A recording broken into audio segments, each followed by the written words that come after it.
Halo teman-teman semuanya. Tadi aku udah bahas ya tentang motivasi hidup, target, strategi apa saja yang kalian bisa lakukan di rumah yang dilaksanakan dari hal yang terkecil sekali. Oke. Sedikit tadi saya cerita tentang masa SMA saya yang sudah jadi tulang punggung keluarga ya.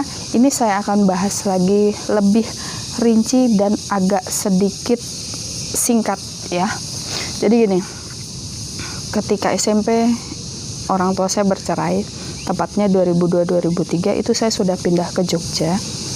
Nah disitulah titik balik kehidupan saya yang membuat saya terguncang secara mental, pikiran, batin saya, sehingga saya waktu itu jadi anak pendiam banget ya. Waktu 2002-2003 saya sudah banyak banget baca buku psikologi, kayak bukunya ESQ-nya Ari Ginanjar, kayak bukunya Rich Dad Poor Dad. Waktu itu malah udah saya baca. Banyak banget ya yang katanya orang MLM harus baca buku ini, buku itu, sampai bukunya tuh udah semua ringin aja saya baca ya. Ketika SMP lulus 2003, saya lanjutkan di SMK, bukan SMA. Kenapa? Saya pikir, aduh, saya tipikal kinestetik seperti ini. Saya orangnya introvert dan saya orangnya pragmatis. Itu saya nggak cocok lah SMA yang harus mikir, yang harus banyak teori, yang harus menggarap banyak tugas-tugas. Itu saya nggak sanggup. Akhirnya saya memutuskan SMK jurusan pariwisata. Dan disitulah banyak banget anugerah yang saya dapetin selama saya belajar di SMA. Salah satunya, di situ saya sudah cari duit di usia 17 tahun. Ketika 2005, saya on the job training di salah satu hotel di daerah Jogja. Saya sudah cari uang sendiri dan malah ada yang nawarin saya kuliah di Los Angeles, tapi saya tolak. 2005 ke 2006 on the job training lagi untuk kedua kalinya 3 bulan di kawasan Malioboro, Jogja. Di situ saya dapat orang tua angkat dan menawarkan saya kuliah di Rotterdam. Itu pun saya tolak. Change kedua. Oke. Dan saya melihat banyak banget miracle saya ketika saya SMK itu. Oh iya ya, karena saya sudah men-setting itu semua di tahun 2002-2003 ketika saya rajin baca buku psikologi terkenal, orang sukses, gimana cara membangun mental yang baik, mental yang benar, harus sikap yang baik, harus membaca peluang seperti apa, harus mencari peluang seperti apa. Dan pasti kalian bertanya, loh Mbak, tadi kan dapat kesempatan kuliah di luar negeri, kenapa itu nggak dipakai? Ya, saya jawab sekarang. Karena saya sudah tahu takdirnya saya akan jadi tulang punggung keluarga. Kenapa? Karena orang tua saya nggak bekerja. Di 2005-2006 itu saya sedikit, ya 50% saya sudah pakai uang saya sendiri. Saya banyak job-job tawaran untuk menggait wisatawan luar negeri, ya.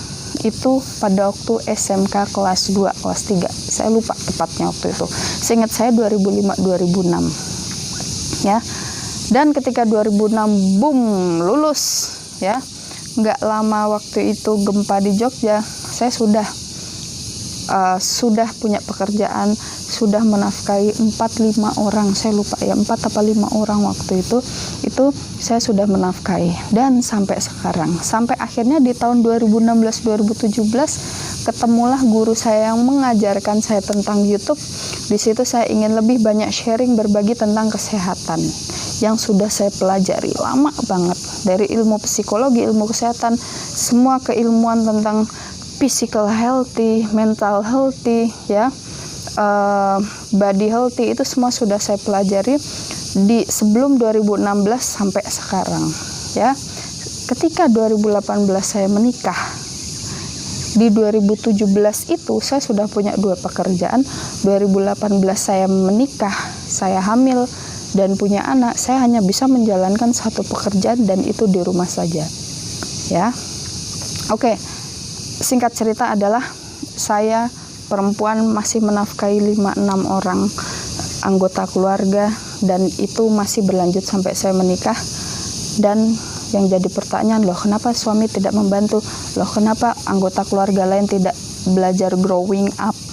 Oke, saya bilang lagi, Saya lahir di keluarga saya seperti ini karena untuk menyempurnakan apa yang tidak sempurna, dan Tuhan tahu kesempurnaan yang ada di dalam diri saya itu saya manfaatkan untuk keberkahan keluarga.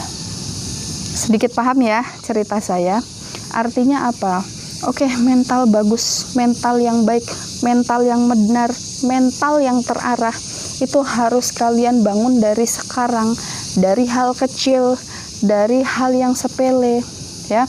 Kalau dalam tujuan hidup kalian dari remaja sudah kalian setting sebagus mungkin, maka takdir kalian ikut berubah. Allah sesuai prasangka hambanya. Allah tidak akan merubah nasib suatu kaum kalau kaum itu tidak merubahnya. Artinya apa? Artinya diri kita sendiri yang membenarkan, artinya diri kita sendiri yang menyempurnakan yang tidak sempurna. Jadi kalau kalian yang namanya mengeluh, aduh mbak saya kena penyakit ini, badan saya begini, saya kok seperti ini, kok saya tidak mencapai target, kok saya tidak punya harapan seperti ini, kok saya tidak ada yang membantu. Hello, saya pun menangis darah ketika 2004-2005 sekolah sudah tidak ada sokongan dana.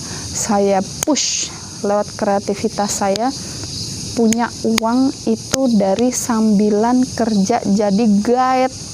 Itu usia 17 yang saya sambil sekolah. Lulus SMK saya tidak melanjutkan kuliah. Kenapa? Karena saya membesarkan keluarga saya dengan uang saya sendiri ya. Kalau saya kuliah biaya masuknya besar, uang dari mana kalau keluarga sendiri tidak bisa di cover? Sayang kan? Nah, saya aja bisa, kenapa kalian nggak bisa? Ya, cobalah mental yang bagus, pola pikir yang benar, sikap yang benar itu harus dibangun sejak dini. Insya Allah, ya mudah-mudahan Tuhan memberkati lewat jalan, lewat lingkungan, situasi, kondisi, dan orang-orang yang juga ikut membuat kalian berubah jadi lebih baik. Jadi nggak usah cengeng, nggak usah mengeluh, nggak usah harus begini begitu. Ya, semua kondisi itu bagus, semua kondisi itu hebat, semua kondisi itu luar biasa. Ya, yang tidak luar biasa adalah kalian memilih sendiri lingkungan, kondisi, orang-orang, dan takdir yang jelek. Bukan pergaulannya yang disalahin, bukan orangnya, bukan lingkungannya, bukan sekitarnya, bukan keluarganya, bukan pacarmu, bukan pasanganmu yang membuat itu jelek. Ya, tapi cara kalian menerjemahkan itu sehingga itu bisa menjadi takdir kalian untuk melangkah. Oke, gitu aja penjelasan dari saya ya. Semoga motivasi hidup saya tadi yang singkat itu bisa mencerahkan pola pikir kalian kalau yang harus dibangun itu adalah good mental healthy dulu ya. Baru nanti kesehatan mental, kesehatan fisik ya. Kesehatan takdir kalian itu juga akan berubah loh. Kesehatan takdir emang ada. Ya adalah kalau kalian hukum alam bawah sadar kalian setting dengan benar. Oke, gitu aja motivasi dari saya. Apa dan bagaimananya nanti ikuti lagi tips yang selanjutnya saya bahas. Oke. Sebelumnya saya tidak akan membahas lagi tentang masalah kesehatan karena it's enough. Oke. Yang harus kalian lakukan adalah bangun mental personality dulu secara benar ya. Kalian bisa mengcoaching diri kalian lewat baca buku, lewat baca video, lewat baca itu artinya ikro. Kalian harus bisa membaca kekurangan, kelebihan kalian dan harus mensikapi seperti apa. Ya, harus rajin-rajin baca. Di situ nanti kalian akan menemukan jati diri. Ingat, Tuhan tidak akan merubah nasib suatu kaum kalau kaum itu tidak akan merubah sendiri. Oke?